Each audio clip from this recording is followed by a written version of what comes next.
Hey guys, in this video I'm going to show you how you can set up the support for Python on Visual Studio Code on your Windows operating system. So I'm assuming that you have already installed Visual Studio Code and Python on your Windows operating system. If you don't know how to install Visual Studio Code or Python, I will provide the link of those videos in the description so you can watch those videos and then come to this video, right? So once you already have Python and Visual Studio Code on your Windows operating system, we are ready to go. So first of all, we can check the version of Python, for example. So just write cmd on your terminal, and if you have a Python installed, then this Python version command is going to give you the version of Python. In my case, it's 3.10.0. In your case, it can be different depending on when you have installed Python on your Windows operating system. As you can see, I also have Visual Studio Code. Now let me open the terminal once again and let me just start from the basics. So I'm assuming you are totally new and you just want to create the first Python project in your Visual Studio Code and debug it and run it, and then use Python scripts inside your Visual Studio Code. So let's say I want to create a folder which will be my project folder on the desktop, right? So I'm going to just cd to the desktop here in my command prompt and then press enter. And here I can create a folder. Let's say I want to create a folder named work. So I can just type mkdir command, which is the command line option to create a folder in your command prompt on Windows operating system. And then the name of your folder. So let's say in my case, I want to create a work directory on my desktop. So I can just press enter and you can see this directory is created. I will cd into this directory and then press enter once again. So now I'm in my work directory. And let's say here I want to create all the Python script for my project. So now here I can just type code space dot and then press enter, which is going to open my work directory in Visual Studio Code. You can see the name of the directory here. This name will always appear in capital letters. So if you are wondering, we have created this directory in all small letters, but this directory is created in capital letters.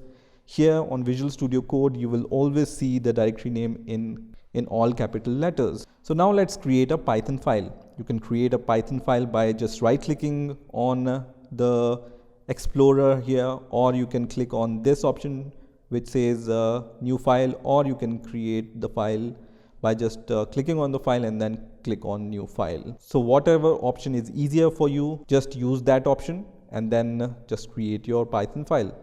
I'm going to name my file as test.py and then press enter.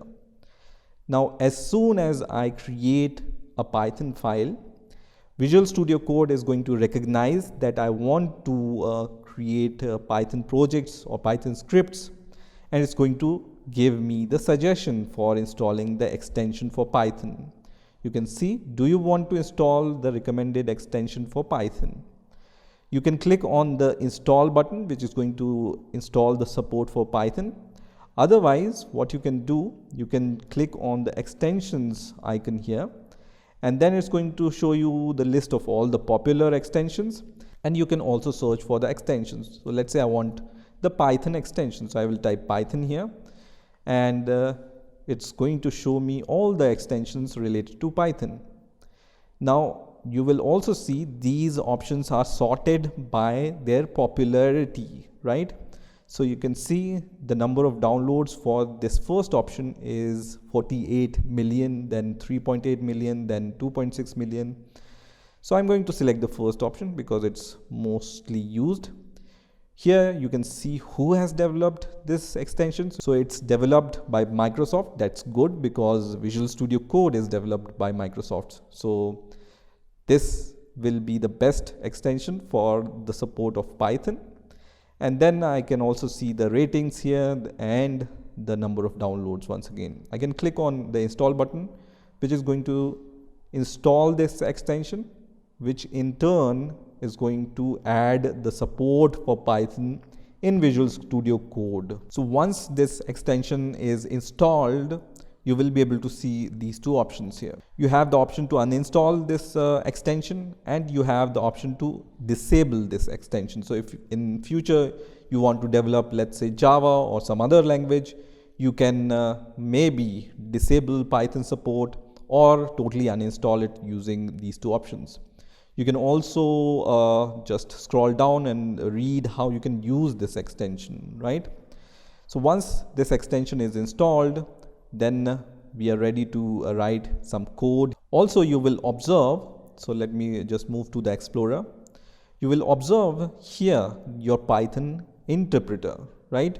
So as you might have seen, I have Python 3.10.0 installed. So Visual Studio Code is going to recognize my Python interpreter, and it's going to show this interpreter here. If I have multiple versions of Python installed, or if I have Python installed in multiple places on my Windows 11 operating system, then Visual Studio Code is going to recognize that, and it's going to show all these options here. So when I click on this interpreter option, I have only one Python installation which is recognized by Visual Studio Code. But if I have multiple installation and multiple versions of Python, I will be able to select a particular interpreter for my Python script. If I have Anaconda installed, then also I will be able to see the Anaconda related options here. So you can choose the interpreter from here. Also, when you type Ctrl+Shift+P, you will be able to see this kind of search bar. Here, when you type Python, you will be able to see all these options related to Python. So you can see create a terminal, configure tests, debug Python file, enable disable linting, go to Python object. So you can see you have all the options here on this command palette here. So you can search all the options related to Python. Now, if you want to open the integrated terminal to just run your script, you have this option which says terminal, and then when you click on new terminal, it's going to open the terminal inside the Visual Studio Code, and you will be able to see which terminal is opened. So you can see it's a PowerShell terminal. You can also see this here. If you want to open the command prompt and not PowerShell, you can just choose it from here. So you can click here and then click on command prompt, and it's going to open the command prompt, and you will be able to see the list of all the command prompt terminal which are opened on your Visual Studio Code. Now let me add a very simple Python script here which have two numbers, and I'm just comparing them using if statement. So once you have your script, you have multiple options to run your script. So you can right click on the same editor in which you are writing your code, and then you can see you have this option to run a Python file in the terminal. You also have the run current file in the interactive window. So you have all these options here. Also, you have this run button which is going to run your Python file. Or if you are a fan of command prompt or terminal, then you can directly type your command, for example Python, and then the name of the file which is going to run your Python script in this terminal. So let's say I'm going to choose this option to run my Python script. I'm going to press this button. You can see my Python script is executed, and the result is here, right? So it's going to just select the interpreter from here and then the complete path of the file, and it's going to run this file and then give you the out. Let's say I want to just run this script using terminal. I can just type Python here and then the name of the file, which is test.py, and it's going to give me the output, which is a lot cleaner than using this terminal, because it's going to show you all the complete parts of the Python executable and your file, right? So whatever option seems to be useful for you, you can use that option. Now let's say you ran your Python script and let's say you want to debug your Python script. So you can just go to your script and then add the breakpoint on your Python script using these red dots, right? So you can just hover over the line on which you want to set the breakpoint and then just click there, and you will see this kind of red dot here. That means the breakpoint is set on the third line. Now on the left hand side you have this debug and run icon here, so you can click on debug and run, and here at the bottom you will be able to see all breakpoints you have set. So right now I only have one breakpoint. I can set multiple breakpoints here, and I will be able to see the list of all the breakpoints here. From here I can disable all the breakpoints by just clicking on this icon, which means all the breakpoints are there but they are disabled, right?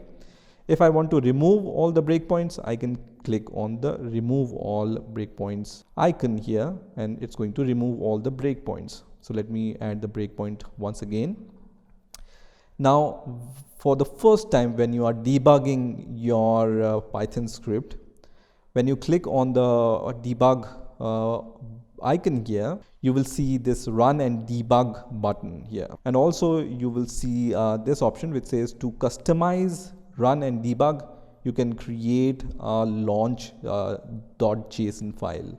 So here you will be able to customize your debug file, for example, which debugger you want to use for your debugging, which Python interpreter you want to use, which file you want to use for debugging. So all these options you can give in the launch.json file. Let me just click on run and debug option, which is going to give me all these options. I want to choose the first option, which is Python file, and once I click on that, I will be able to see that my debugger is running, and my program execution will stop at the breakpoint here. So you can see my execution is stopped at the breakpoint. I can see all the debugging related options here. So when I click on this continue button, my program will run normally. I can just step over, I can step into a function, I can come out of the function, and I can rerun my debugger using this option, and I can stop this debugger using this icon here, right? When you see this pink kind of bar here, that means your debugger is running, right? If you stop it, you will see that this pink bar is gone, right? So this is kind of a trick to observe when your debugger is running or not, right? So let me rerun it once again. You can see the debugger is running, program execution is stopped at this breakpoint. I will be able to see the list of all the local variables on the left hand side. I can watch some variables. Let's say I want to watch a variable b. I can just type b and then press enter, and it's going to give me the value of the variable which I want to watch here. I can also see the globals here, so you can see all the global variable values are here, and I can just step over, right? So I can just go to the next execution point and see what's happening in my script. So this is how you can debug your script. Let me just stop the debugger. I can once again go to my folder explorer. Now once you have added the Python extension, you will be able to see that the Python Intellisense is also there. So when you type some letters of a method, let's say, it's going to show you all the methods which you can use related to what you have typed in your editor. So when I type PRI, it's going to show me all the print related options, right? I can also, when I just write one parenthesis, it's going to complete that. I can print the value of, let's say, b, right? So all the IntelliSense options are available for me once I have installed my Python extension. I can just save my script by just pressing Ctrl S, which is going to save my script. Now let's say you are an advanced user and you want to use Python Virtual Env in your project, right? So normally, let's say whenever you want to install a Python pip package, you can do it directly. But if you want to create a virtual env for your project, you can also do it easily in Visual Studio Code. So let me create a new test file. Let me name it as test2.py. And here in my test2.py, I have this very simple Python script which uses a package called bcrypt, right? Right now, you can see this yellow squiggly line here which says import bcrypt could not be resolved because we haven't installed this package using pip on our project. So let me just close all these terminals. I just want to use one terminal, which is the command prompt, and let me clear this command prompt here, right?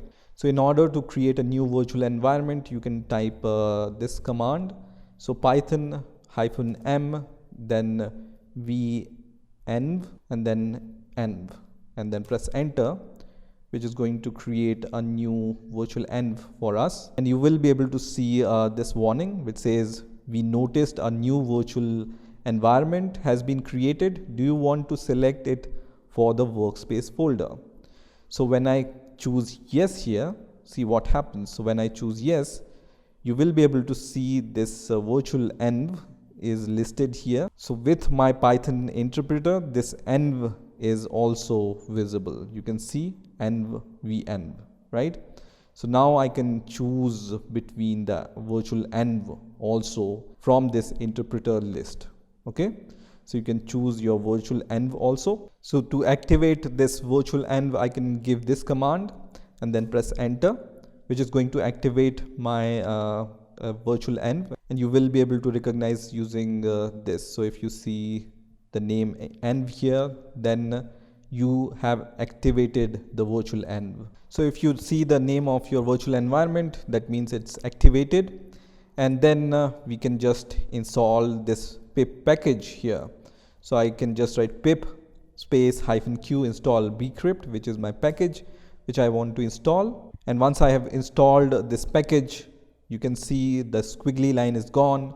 That means I can just use this bcrypt package in my script easily now, right? So now I can just type Python command and then the name of the file, which is test2.py, right? So that is test2.py, and then press enter, which is going to run this script, and it runs successfully. Also, when you are done, you can just type deactivate, which is going to deactivate your virtual environment. So I can type deactivate and then press enter. And now I'm in my normal command prompt. Also, once you have created the virtual environment, you will be able to see this directory here, env, right? So all the configuration you will be able to see here. And of course, you will have the track of your files in your version control inside your Visual Studio Code editor using the source control option. So if you have installed Git, it's going to show you what changes you have made, and it's going to help you to commit your code, push your code, pull your code from GitHub or any other repository easily inside the Visual Studio Code. The last option which I want to show here is, let's say you don't want to just run and debug, you want to create a launch.json file for debugging. You can click on the create a launch.json file and then click on Python file, and it's going to create this launch.json file. So as I said, you have the information about the console here, the program which you want to run, and then the request is here, the type is Python, the name will be Python current file, and if you have created multiple debug files, you will be able to choose those files or configurations using this list, right? And when you go to the Explorer, you will be able to see this launch.json file, which is created under .vscode folder. So this is a hidden directory, and you will be able to change the the content inside it using this launch.json file. So that's it for this video. I hope you have understood the basics of getting started with Python on Visual Studio Code. I hope you've enjoyed this video, and I will see you in the next video.